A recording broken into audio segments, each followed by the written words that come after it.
Playwright Anton Chekhov famously said, "Never place a loaded rifle on stage if it isn't going to go off."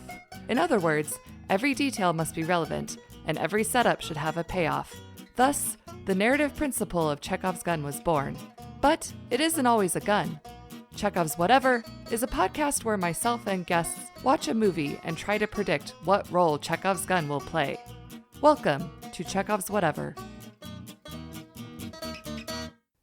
Hello and welcome to Chekhov's Whatever, the podcast that makes a game of movies and storytelling. I'm your host, Meg Mazeski.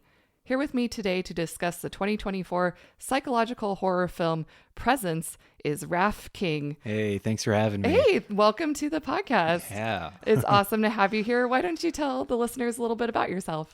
I'm Raf King. I'm a massage therapist and a movie enthusiast. I've seen at least 10 movies in my life, so I think I'm totally prepared and ready to do this podcast right now. Yeah. That's my qualification for every guest, must have watched at least 10 movies in their life.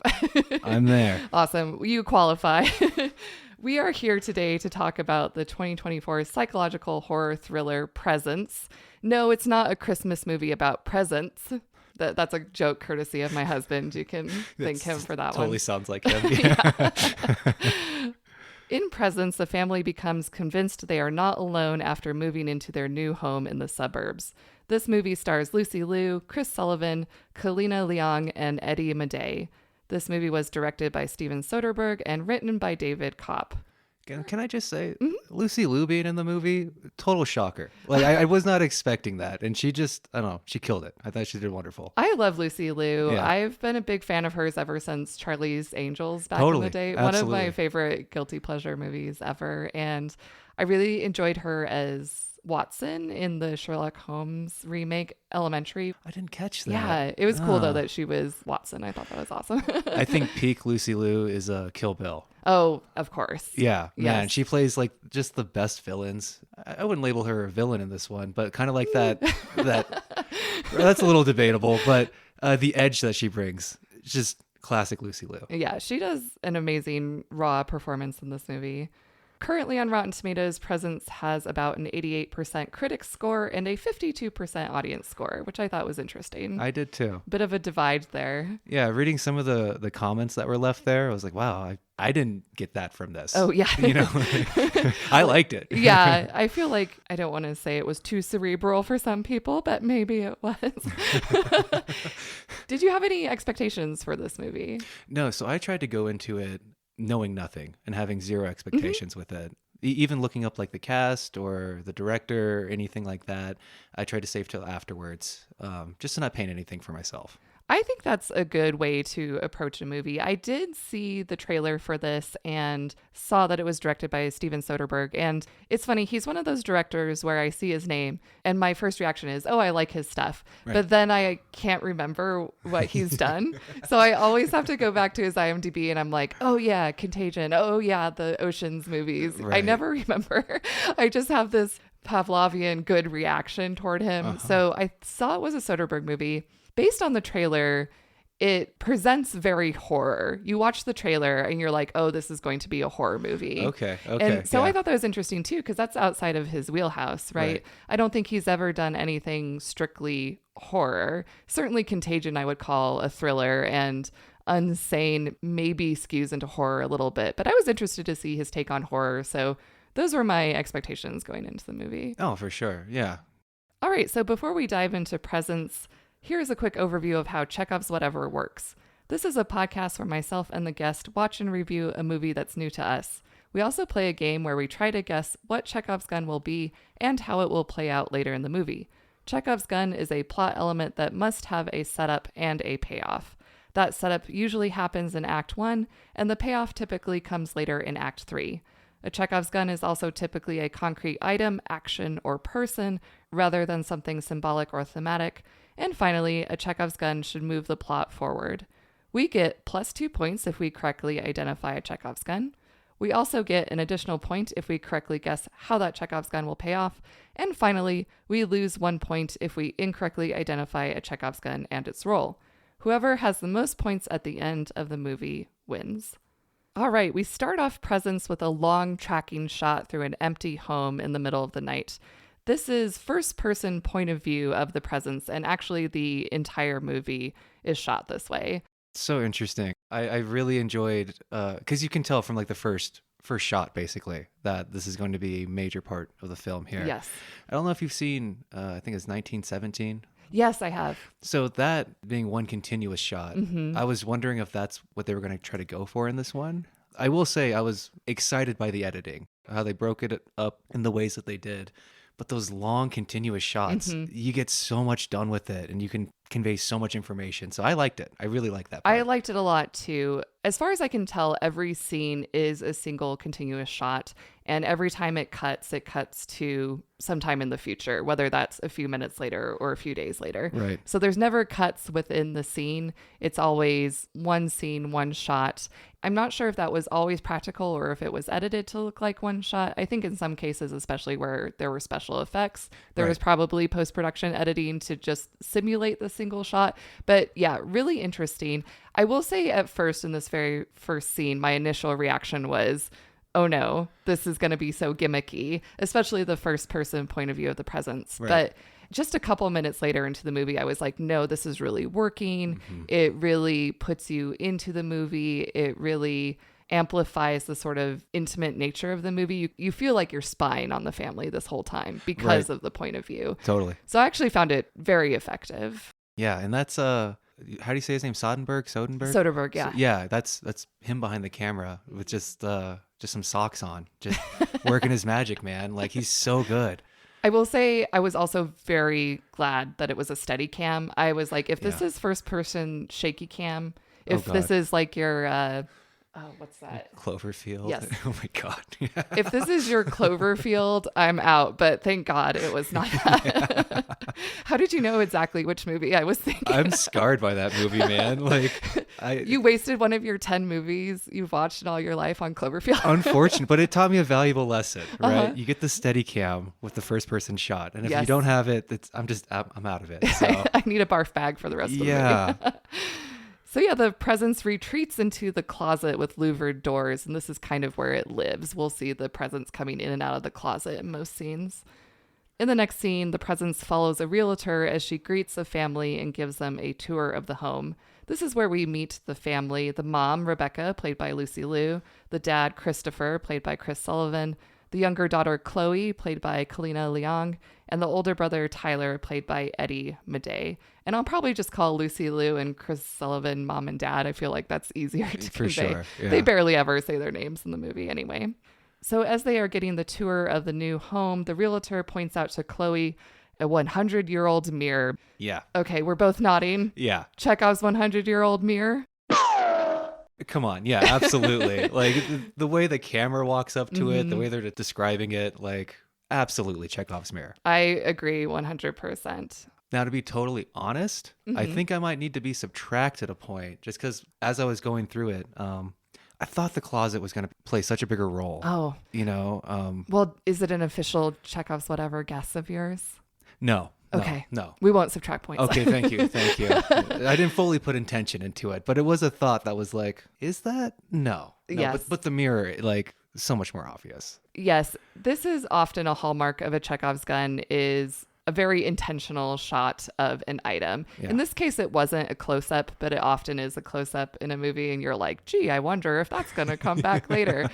So my idea for how the payoff would go for the mirror is that I think Chloe will see the presence in classic horror movie style. It's usually the young girl. And also in classic horror movie style, no one else in her family will believe her. That is until they see the presence in the mirror themselves. And bonus if the camera looks at the mirror head on so that we, the audience, gets to see the ghost looking at itself and we get to identify the presence. So that was my guess for how it would come back. Yeah, absolutely. The idea that the mirror wasn't going to reflect anything, right? Like that, Yes. couldn't entertain that. It has to be a mirror, right? Right. Yeah. So I totally agree with you that it was going to be Chloe interacting with this thing throughout the movie. And maybe this was going to be exacerbated by something that the family was doing, but they wouldn't believe her about it. And then at the very end is the resolve, right? Yes. There's the reveal and everything. Yeah. Perfect.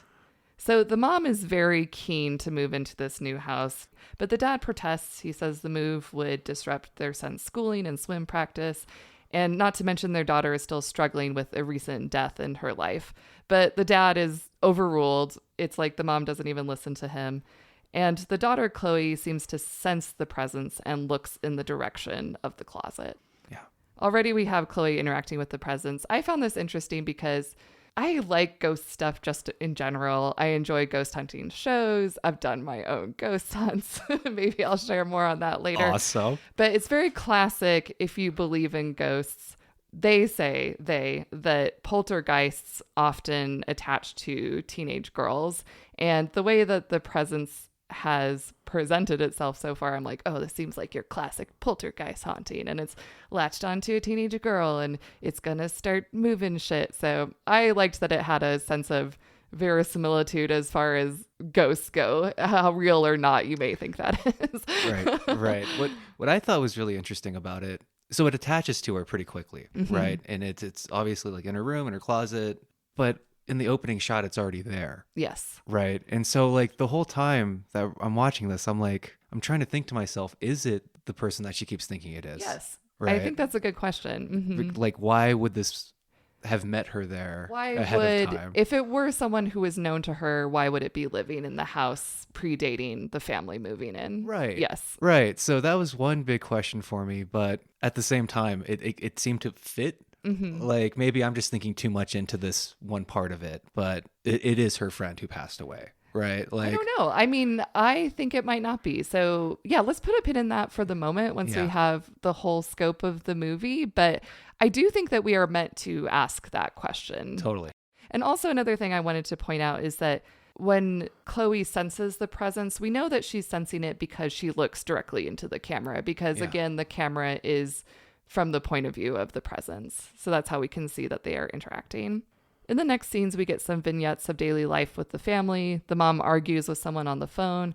Tyler shuts himself away in his room, and the hired painters refuse to go in Chloe's room where the presence is. I thought that was a nice touch. Yeah, I like that. I think that this movie does a very good job of having a sort of slow burn, kind of underplayed undercurrent of tension throughout the whole movie. Yeah. So it's not overtly scary, but when you have a painter who's like, no, I'm not going in that room, it just adds this nice sort of undercurrent of something's not right here. Well, I think some of us know that feeling too, right? Of being like, I don't know why, but that room freaks me out. That house freaks me out. There's something about it. So I think we can all relate to that type of feeling. Yeah, no one gets paid enough to have to interact with ghosts.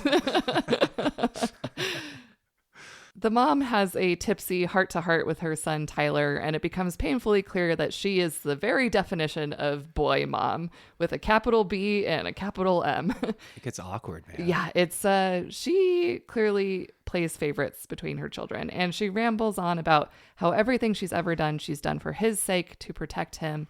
She also says it's okay to go far for the people you love, no matter how big of a mistake you might make. And it's like, you got something to share, Mom? Yeah. Something to get off your chest. She drops a few of those lines where you're like, excuse me? This is like, what are you trying to get at with all the rest of this? Yeah, so we can tell the movie is laying these breadcrumbs suggesting that Mom might not entirely be on the up and up. Can I also just say real quick, the actor who played the older brother, Tyler, God, he did so good. He did really well. And this was his very first movie, as far as I could tell from IMDb. Like the whole teenage angst deal that will come up at some point. Like he nails all of it, man. Like with such a small cast and such an intimate scope with the performances, a lot really hangs on your primary cast of characters. And Totally. I think everyone did a really excellent job. And I know that the father, played by Chris Sullivan, I know that he was a recurring major character on the show This Is Us, which I haven't watched. So this is maybe the first performance of him I'm seeing. And I thought he did a great job as well. His performance was very understated, but also very authentic feeling, very similar to Lucy Liu's. Yes. I was reading some of the reviews that were talking about how like the actors were kind of wooden and rigid to him. I didn't really get that. I got authentic, right? Yes. I got this is how a family would be acting, like spot on, especially with the dynamic between mom and dad. Yes. It just seemed very real. I thought the family was good. I would agree with the wooden performance critique of Ryan specifically, the character who we will meet soon. Yeah. I thought that his monologuing was a little stilted. For sure. Yeah, I can agree with that. But I Yeah. think everyone else did well. We get a scene with Chloe crying to herself in her bed in her bedroom. She once again senses the presence and follows it to the closet. This is the point where she calls out the name Nadia. So she suspects perhaps that this ghost she's encountering is her deceased friend, Nadia. When Chloe's in the shower, the presence goes through her room. It peeks at a photo of Chloe and her friend Nadia, and it also moves her books and her school supplies. Chloe notices this and is startled but plays it off when her dad hears her scream. So she's not ready yet to confide in her dad that she thinks she has seen a ghostly presence. I thought this was a funny little touch. We see the ghost moving a novel that Chloe has. Yeah. Yeah. Did you look this up? I absolutely looked it up. Yes. For sure. And it kind of seems that the director was very intentional about some of these Easter eggs and some of these plot devices. And I really love that.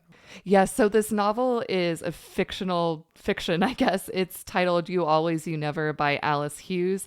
Alice Hughes is the name of a character played by Meryl Streep in another of Steven Soderbergh's films, Let Them All Talk from 2020. Yeah. So yeah, Soderbergh putting in Easter eggs of his own previous work.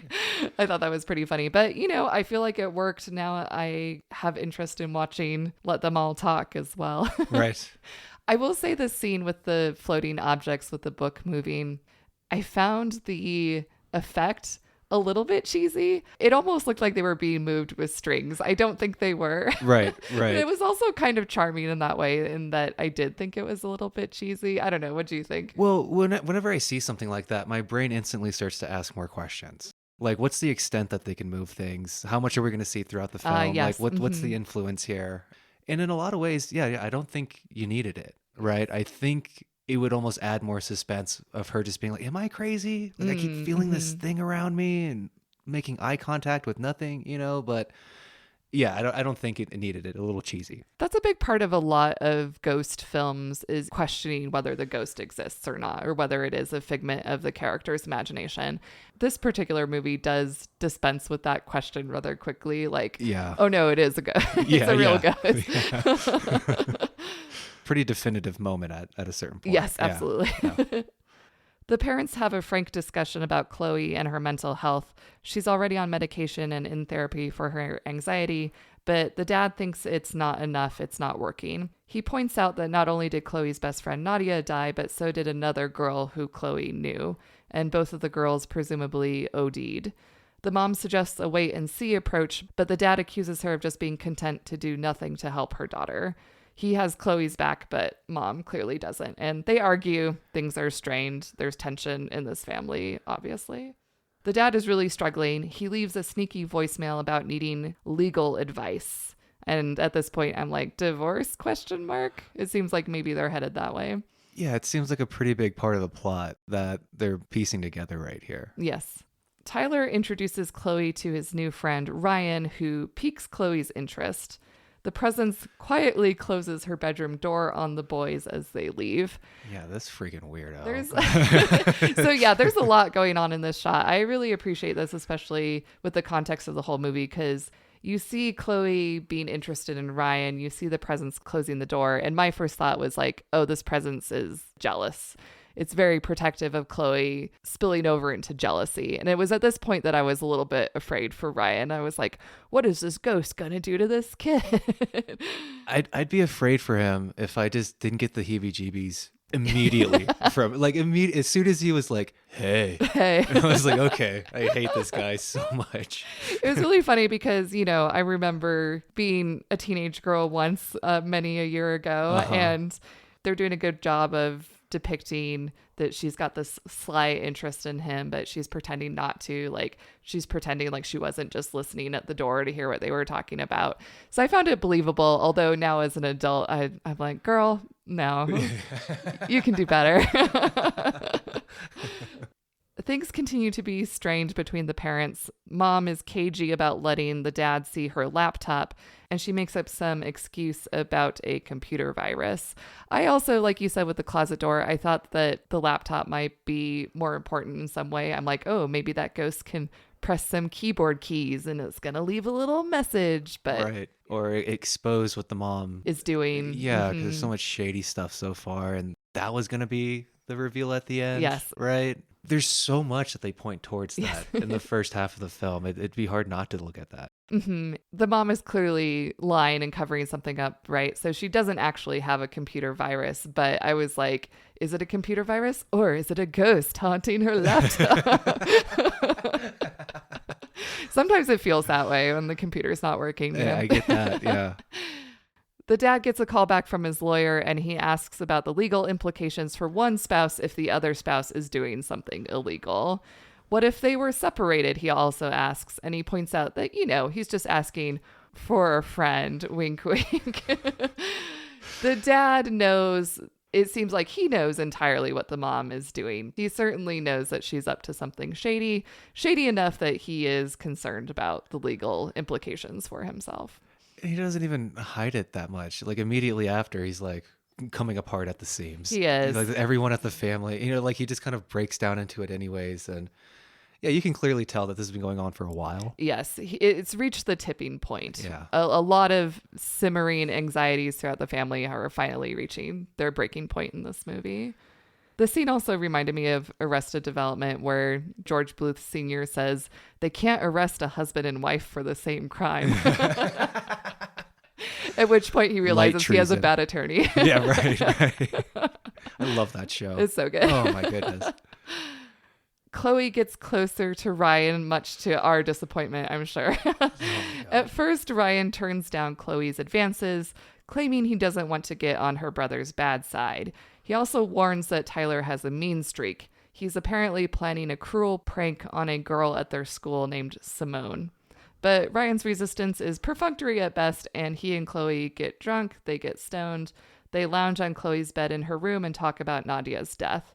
Chloe confesses that she thinks Nadia is still here in that very room.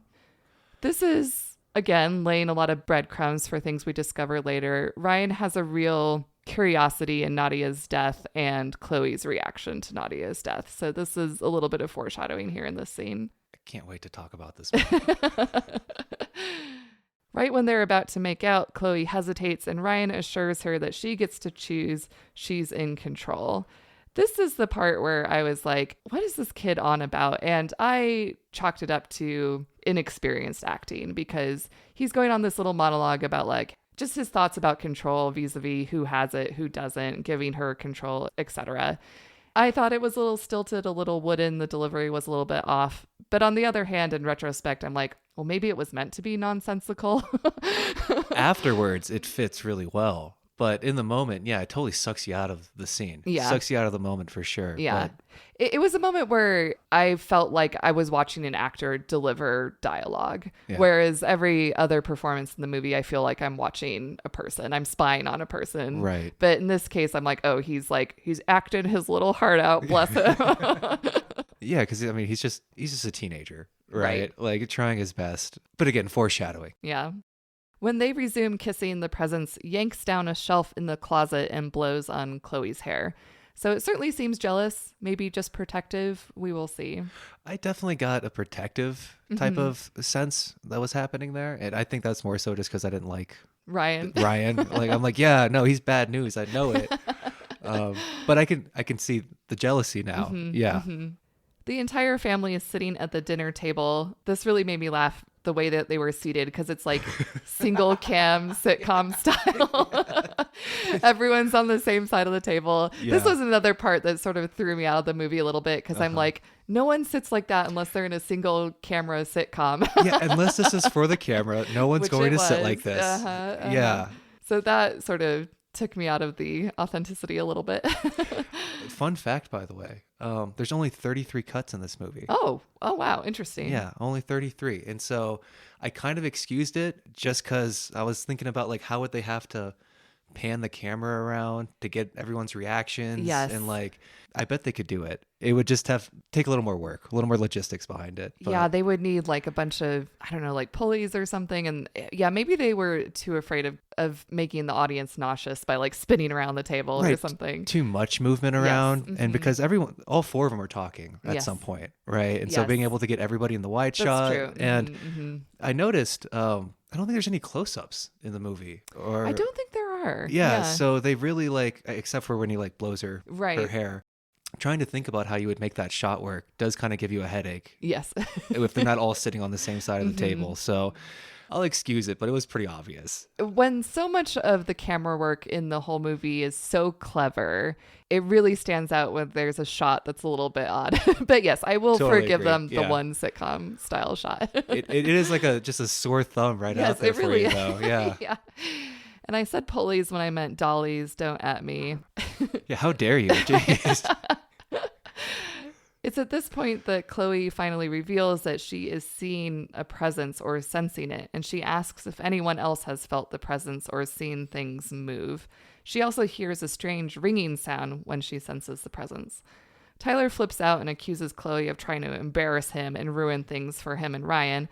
And Ryan's quite popular at school, by the way, and Tyler is lucky that Ryan decided to befriend him seemingly out of nowhere. They all argue, and tensions are rising and reaching a breaking point. Later, Tyler half-heartedly apologizes to his dad, who admonishes his son and encourages him to patch things up with Chloe. He says something along the lines of, "There's a good man inside you. I'd love to meet him someday." And there's one more line that he says in that scene, though, that is so important. And how it comes up later on in the movie was just like, thank you. So when he's talking to him, you almost overlook it, but he's like, would it kill you to stick up for your sister just once? And I didn't realize it when he said it, but it plays such a big role in the rest of it. There's a lot of portent in that quote for sure.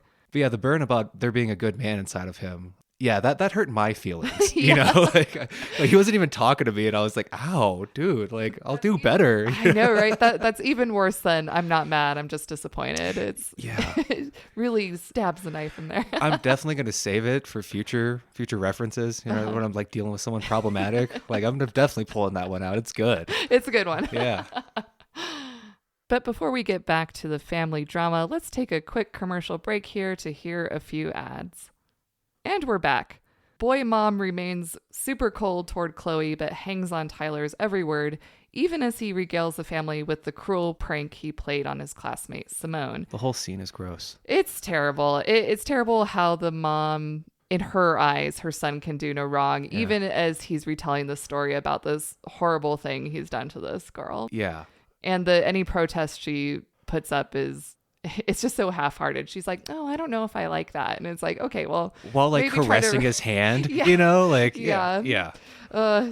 Pretty gross. It turns out Tyler texted this girl, Simone, pretending to be a boy she liked, led her on, and solicited a compromising photograph from her that he then leaked to everyone at school.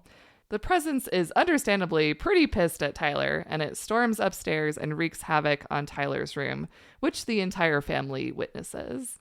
It's at this point in the film that I understand that most of my expectations that have been building for the past 40 minutes are going to shift here. Oh, okay. You know, because for me, I'm thinking that no one's going to believe Chloe at any point. Mm-hmm. And anything that happens is going to be a result of her quote unquote drug use. Right. And that's how we're going to build to a point where it's undeniable. But like halfway through the film, we get every member of the family witnessing this. Like, it's not being, there's no second-hand accounts or anything like that. It's all being witnessed. So like, I was like, okay, I don't know what's happening now. You know, I have to reestablish my predictions now. Yeah, it's like, where does the movie go from here?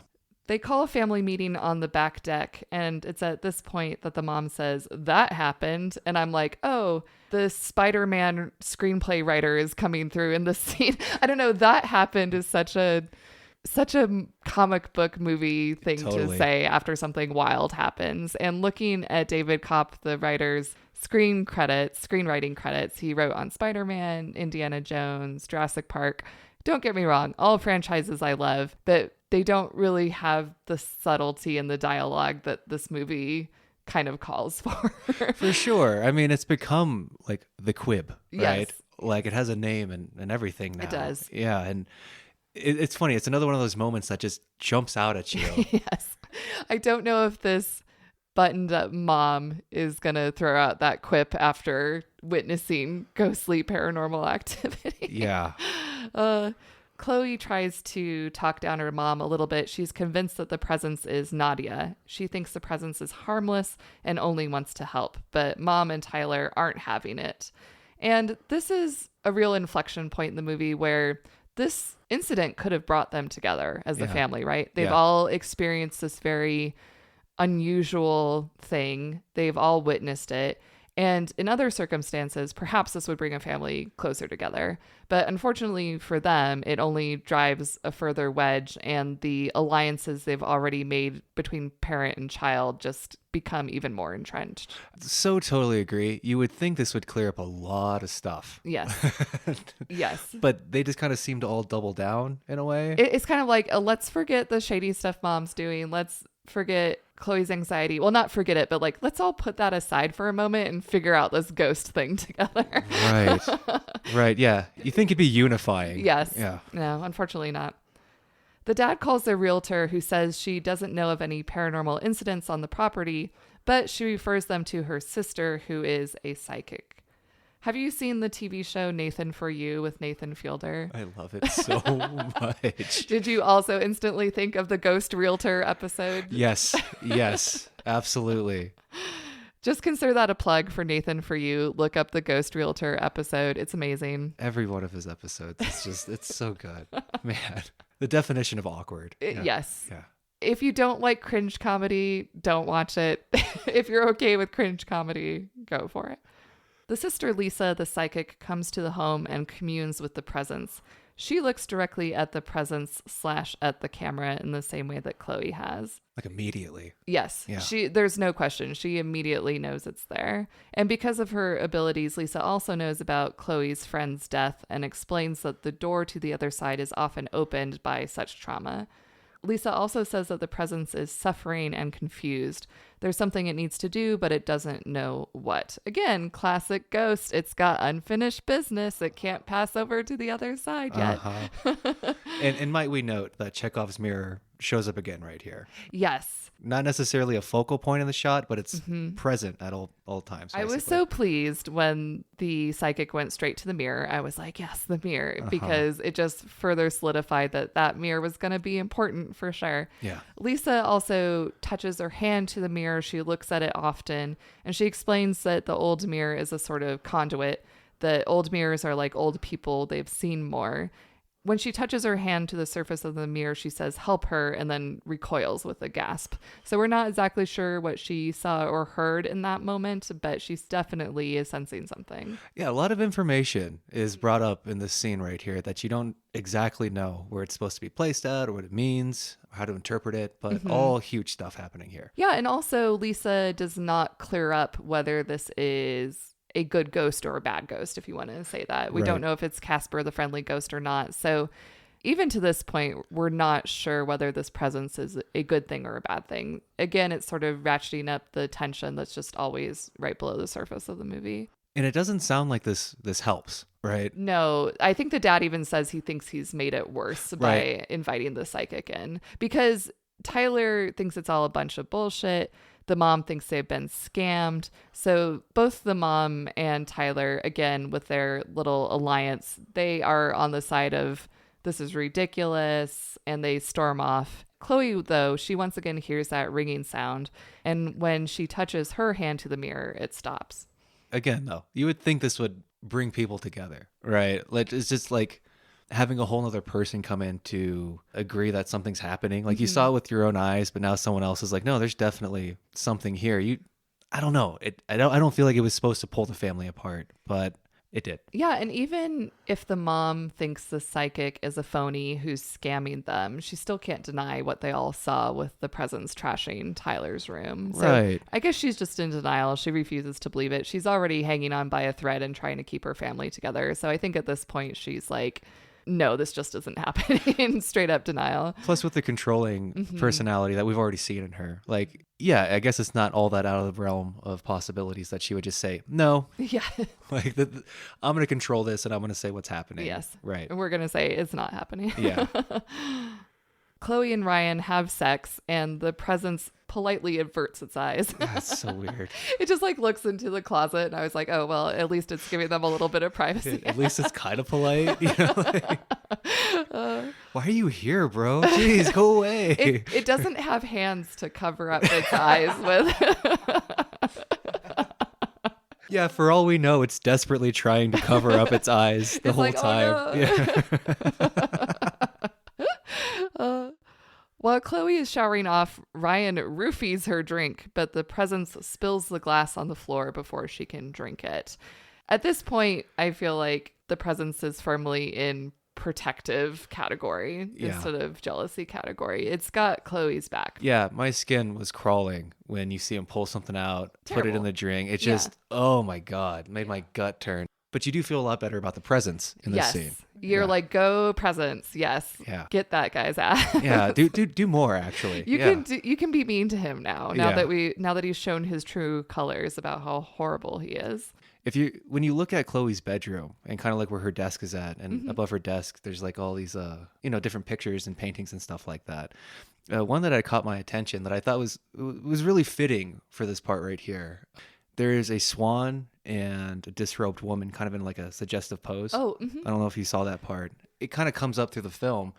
That for me made me think about like Zeus and how he will like change his appearance to have sex with women. Yeah, I don't know how to politely put that, but so I saw that happen, and I thought like another fun Easter egg that the director put in there to be like, this guy isn't what he appears to be, right? He's taken on this other form, this kind of like almost beautiful form to this teenage girl, only to be incredibly deceptive, which also led me into this weird subgenre where there's a bunch of paintings like that. I didn't realize how many paintings there were that depicted that, but it's a huge subgenre.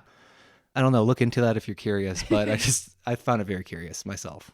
With Soderbergh, I feel like so much is intentional that you have to ask that question. Like, what does this represent? Not that everything has to represent something. I think that can be a fallacy to assume that everything is a metaphor for something else. But with Soderbergh, and considering the other Easter eggs he's already put in this movie, right? That's a fair avenue to explore.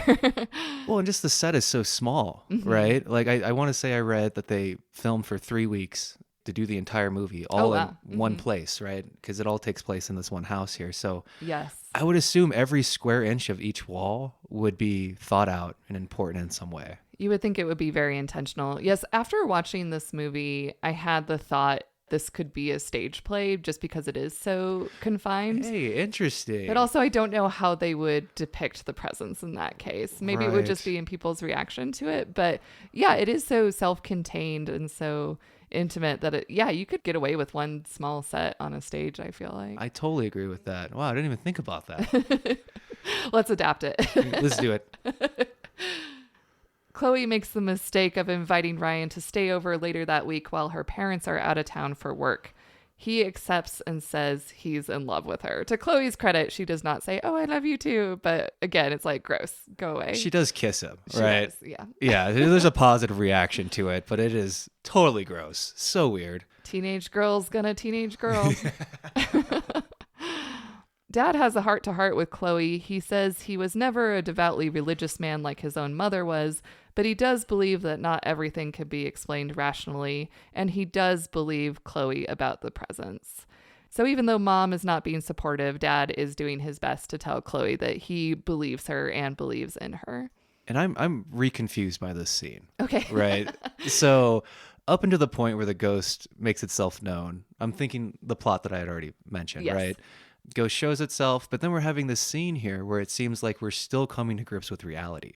There's still one parent who doesn't want to acknowledge there's a ghost. There's another one being like, well, you're not crazy. Right. And I'm like, how are we here right now? Like, how is it not fully accepted that there's something in the house? Yes. Right? So I was a little confused by it, but I did appreciate the dad being the dad. It was just very, very wholesome, very authentic, very supportive. Yeah. And I like that. Yeah, in the movie so far, you definitely feel like you're team Dad / Chloe, or at least I did for sure. I've never related to a character so much. Just so beaten down and trying to still support his family. Oh. Lisa the psychic comes back to the family with a warning. She says that the presence is there because something bad is going to happen. She had a dream about a window that won't open, but the dad turns her away before anyone else in the family can hear about her warning. And now we're like in the final 20 minutes of the movie here when we get that, right? So something is happening right now. Yes. I guess to go back to what you were saying about the previous scene, like what's the central tension in the movie now? Because as you were saying, in many ghost movies, the central tension is A, is there even a ghost? And then B, if there is a ghost, how do you get rid of it or resolve the ghost? Because usually the ghost is doing something nasty that you want to stop it from doing. And in a different movie, it might be like, well, it's time for the family to move out of the home, you know. But I guess this scene answers that question. The tension that needs to be resolved now is that something bad is going to happen. And Right. Again, still a little bit on the fence. Is the presence going to cause this bad thing, or is it going to do something to try to prevent this bad thing? So mom and dad are packing for their work trip as a united front. Dad confesses that he had considered leaving her, but changed his mind. This, I feel, resolved maybe a little too easily. We don't really get to see any of the interiority about why dad made this change of mind. Maybe it is because of the presence. Maybe he is the one person where this very unusual thing happened and a switch flipped and he's like, whoa, I need to change something. I guess I need to be on my wife's side. I don't know.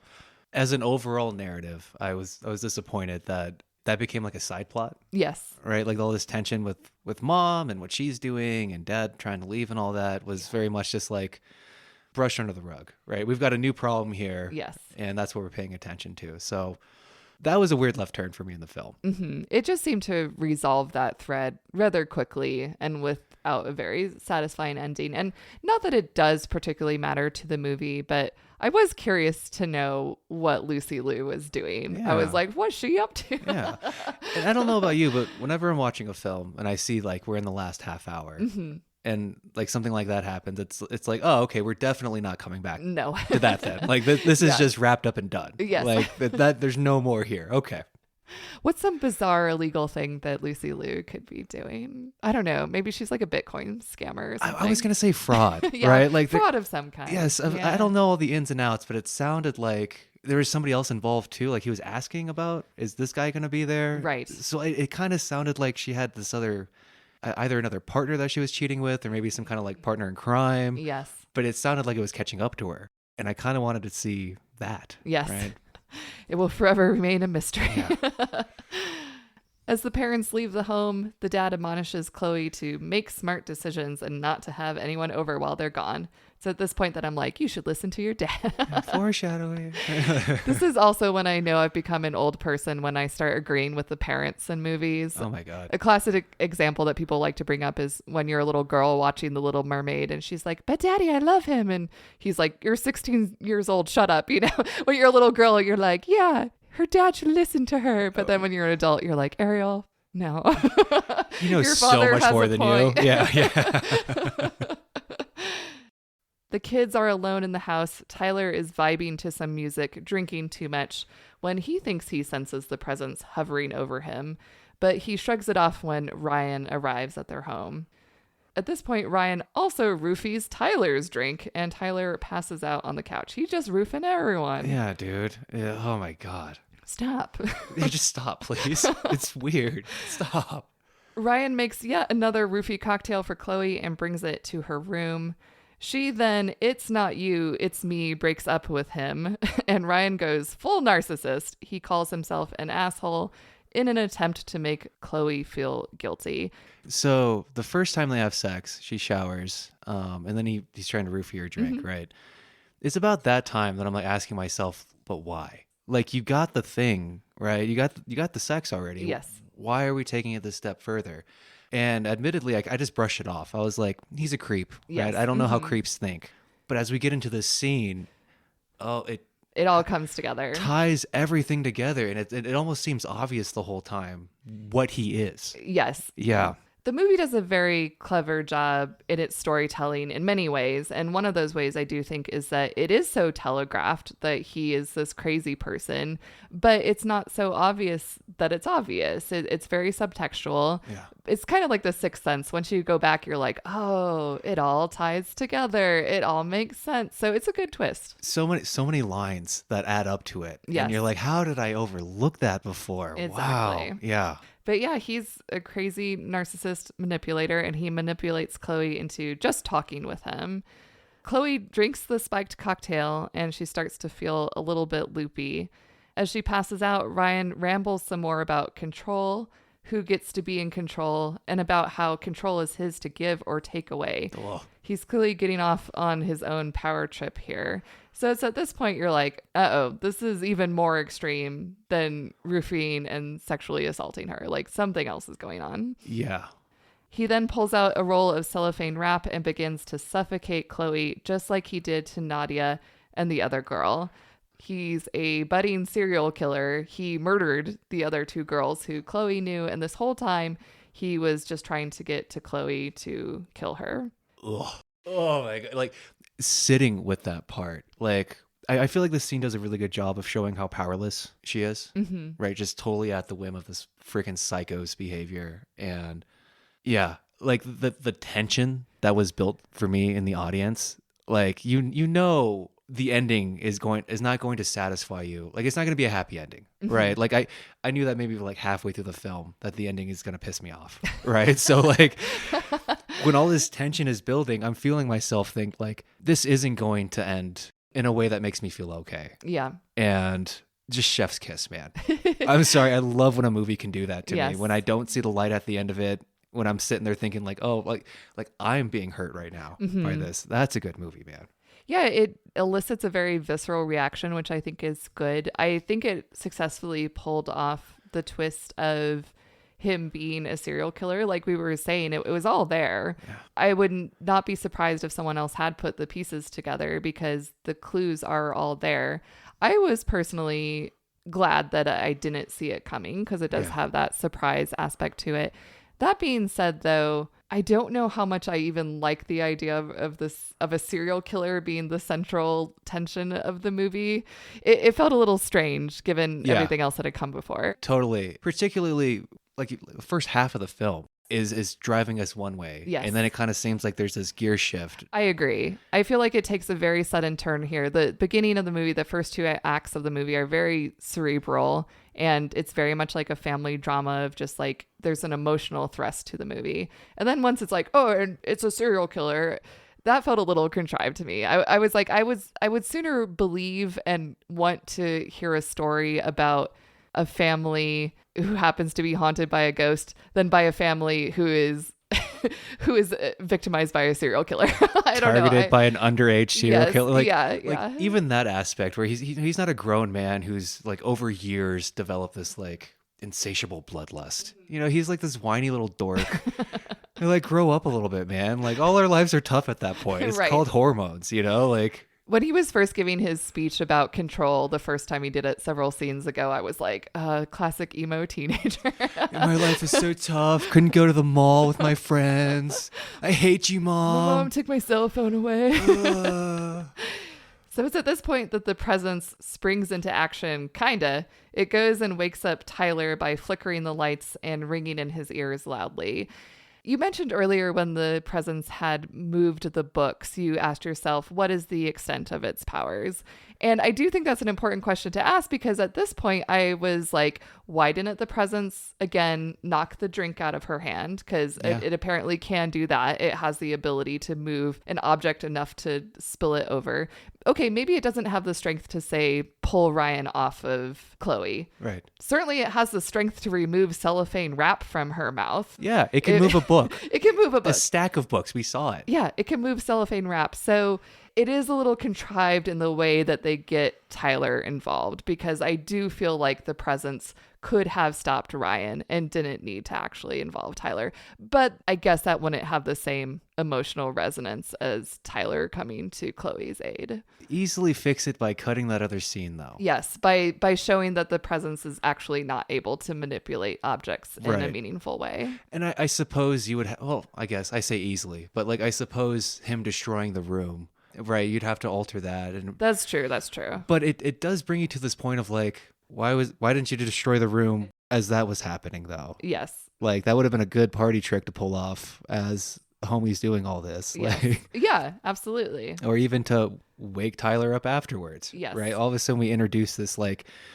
weird spidey sense pinging thing that they have to do, which seems ineffective in Yes. every time it's used. Right? It does. Like, It doesn't seem to work ever. no. But they try to put it in there. And so, yeah, I totally see where like this scene kind of falls apart Yes. in a way. What it leads to, I think, is really fun. But Yeah, the logistics of it fall apart a bit as you pick apart at it, but it does have the emotional payoff that it was hoping to achieve. So the presence does succeed in waking up Tyler. Tyler senses immediately that Chloe is in danger. He sprints up the stairs and tackles Ryan. They both go flying out the closed upstairs window and fall to the ground to their deaths. So yeah, Tyler stuck up for his sister for once. for once, Okay, so the psychic's prediction about a closed window.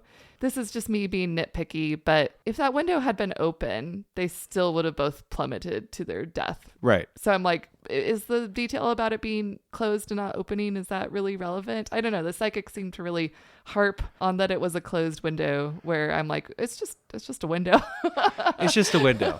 And I'm pretty sure there's even one shot of the presence looking out a window and it's like partially open. And I remember being like, okay, what gives about this? Yeah. You know, like why are we so like on this point right here? It did have an end, like that ending for me though was like, oh fuck. Yeah. You know, like I want Ryan to die. I don't want Yeah. Yeah. Ugh. Yeah. I will get into that in just a moment. We only have one more scene left in this movie. When we next see the home, it's empty again. The family, or what remains of it, is moving out. The mom asks for a moment alone when she hears that faint ringing sound. She follows the sound into the next room, where she sees Tyler looking back at her from the old mirror. She breaks down, completely bereft, screaming and crying for her boy, her baby. Chloe and the dad try to console her as she cries on the floor. The camera and the presence pulls away out of the home and up into the sky. And that's the end of the movie. Not a happy ending. No. Yeah, No. this is a satisfying ending in the sense that it told a story and had an emotional payoff, but very unsatisfying in the sense that, like you said, it was a real bummer. Yeah. A real bummer. Was Tyler kind of an asshole? Sure, he was. Yeah, he's a dickhead 17-year-old or whatever. He's yeah. a teenager. Yeah. He had the rest of his life to grow up to not be a dick, you know? Right. So did he redeem himself? Yes, he absolutely did. He made the ultimate sacrifice for his sister. Did he deserve to die? No, he definitely did not. Like you were saying, sure, obviously get rid of that creep Ryan. Yeah. But poor Tyler being collateral damage, and the rest of his family, that grief they have to live with now for the rest of their life. Yeah, it seemed pretty unfair. It did seem very unfair, but I think that was the point of the movie. Yeah. It's talking about death. Death is maybe the ultimate in unfairness. It's Right. I mean, throughout the movie, right? Like we're dealing with Chloe's friends that have died or Yes. been murdered. We know at this point, Mhm. and like, no, none of that was fair. Like none of that was okay. The idea, though, that like you're in a house with your own ghost, that trips me up pretty hard. yes. I do think that was a big point of the movie as well. Like many ghost stories, the ghost is kind of metaphorical. It's Yeah. like we create our own ghosts with our anxieties and our trauma. Even if Chloe weren't literally haunted by a ghost, she was certainly figuratively haunted by the trauma of her friend's deaths, and the parents were haunted by their deteriorating marriage. Yeah. Yeah. I thought it was really interesting in that scene with the sidekick when she comes in and she's talking about how the ghost doesn't experience time as we experience, like if past, present, future all happening at once. Again, very interesting because you have a future ghost occupying a house with the present person, right? And so like for me, I start to ask like, is he in a time loop? Is there some kind of like, do I not understand what's happening because it's like a fourth dimensional or fifth dimensional being like Yes. trying to occupy our space here? Like a lot of questions come up for me, but I think they're all very kind of fun and fantastical in this setting, right? Even though it's a very dark subject. I would also think just with how the mom reacts at the end, like that would be like kind of a like a total gut punch because the whole time she's like denying that Yes. this ghost is here Yeah. and what role it's playing in their lives, and it's her son the whole time that she now has to say goodbye to. Yes. Like She says an interesting line where, as she's wailing and crying for Tyler at the end, she says, he came back to save you. So that does lend to the theory that was Tyler all along. right. She has come to the conclusion that the presence was always Tyler and that it came back to help save her. Yeah. But Tyler also did literally save her himself. So, Right. Like he literally saved her, but he woke himself up to save her, which is, whoa. yeah. Can you kill your own grandfather? right. To go back to that end scene for a moment, this is very affecting to me. This was really the pinnacle of Lucy Liu's performance in this movie, I thought. It literally gave me chills. I felt so badly and so strongly for her as a grieving mother. And I just thought that that was a very raw performance. And she really nailed it. Yeah. It reminded me of Toni Collette in Hereditary. Yeah. She has that like 10 minutes of Yes. just sobbing, like powerful. Like, I'm sorry, Toni Collette carries that entire movie. Yes. I know it's a different movie, but her performance there, Lucy Liu's at the end here, like, yeah, that punches you in the gut hard. Yeah, the reason I laughed was because I was going to say there hasn't been a better grieving mother scene in a horror movie since Toni Collette. In Totally. Heretic. Yeah. Yeah. Also a common theme in horror, I suppose. I suppose when it's horrifying enough, right? You're going to get a grieving mother at some point. Yeah. Like we had said, this is not a happy ending. And I kept thinking about this movie after it was over, which I think is a good indicator of a good movie. Oh, for if sure. you keep thinking about it.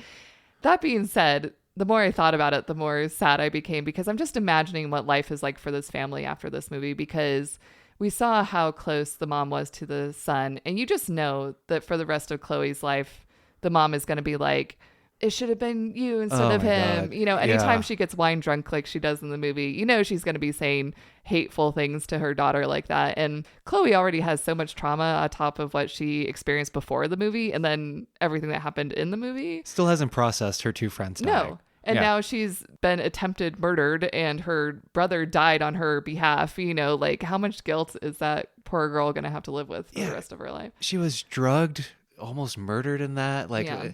and the dad the whole time is saying more needs to be done. And the mom's got this extra guilt because she's saying, no, but she just needs time. Yeah. Right. There's that whole argument that they have about like, why is it your advice always ends in us doing nothing? Yes. Right. Like, man, he is full of the one-liners in this film, by Yeah, the way, it's true. just hitting it hard. But like to think about how you would resonate with that after all this, that would tear me apart.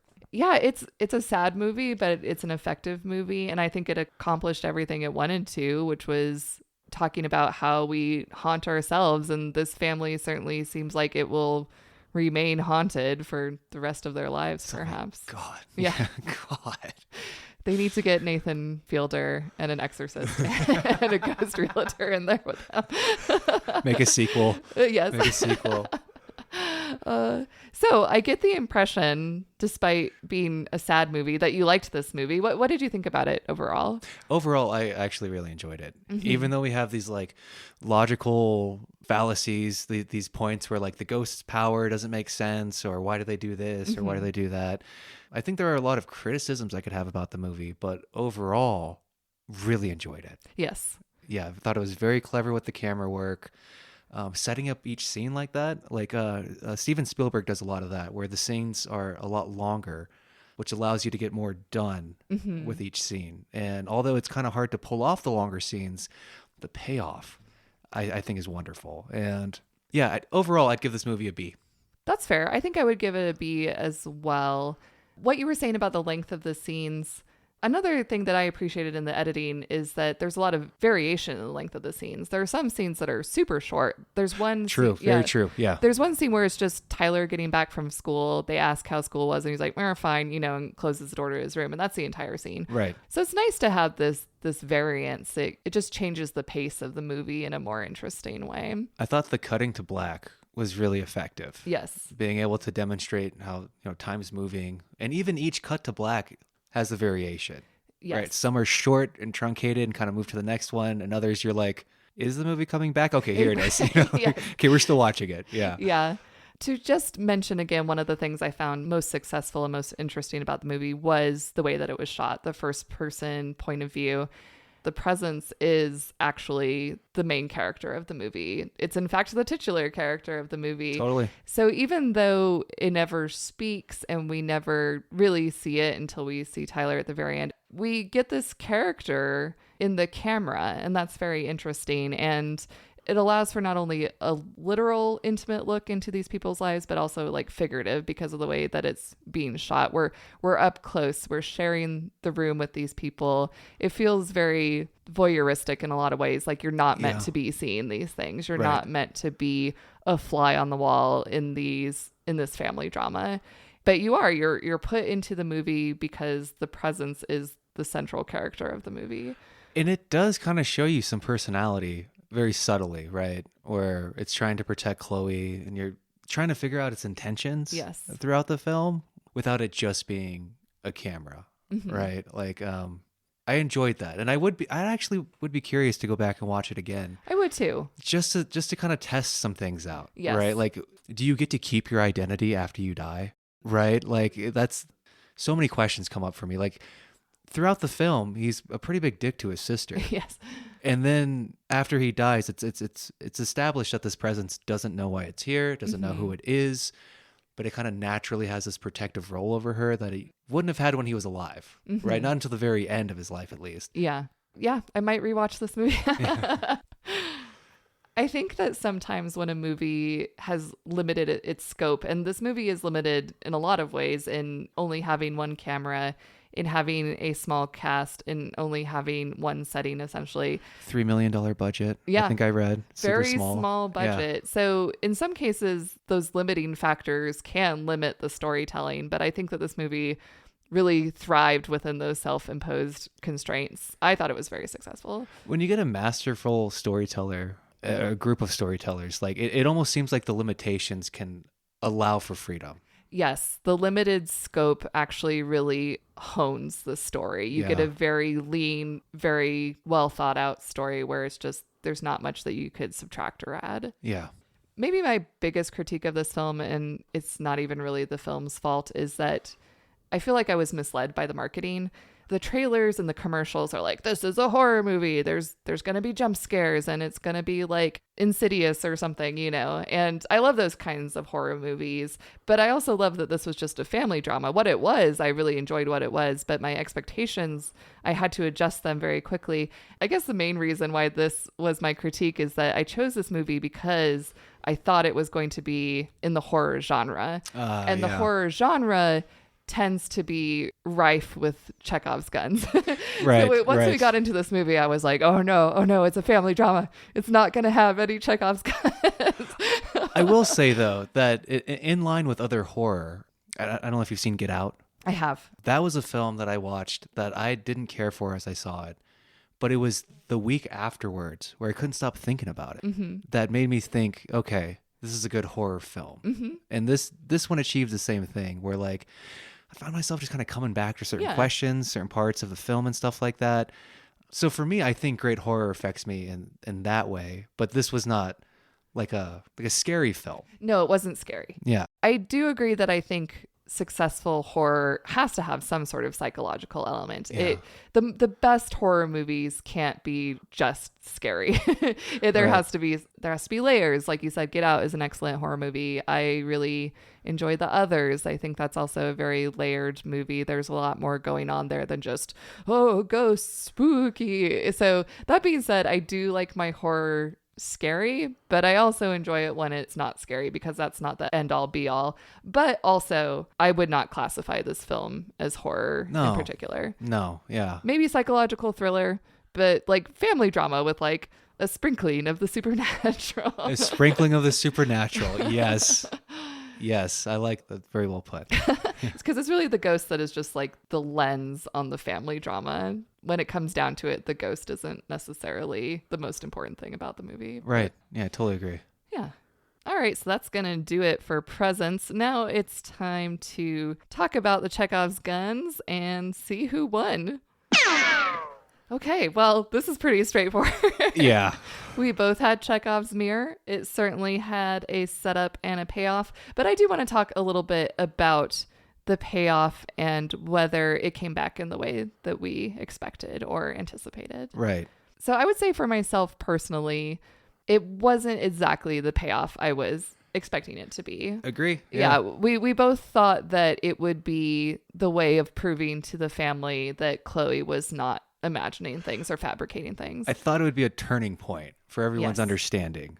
And I suppose it does change the mom's understanding at the end, but not in any meaningful way for the rest of the plot, right? Like she doesn't change her actions in the film because she sees this ghost. Like it doesn't affect Chloe, right? Like, yeah.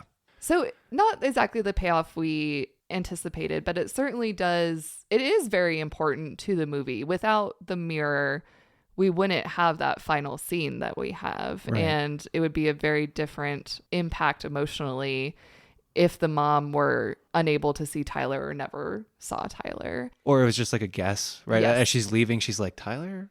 Right. No. It's like like it's cemented for her. Yes. Yeah. And this is the one and only time that we see the presence and it appears as Tyler in the mirror.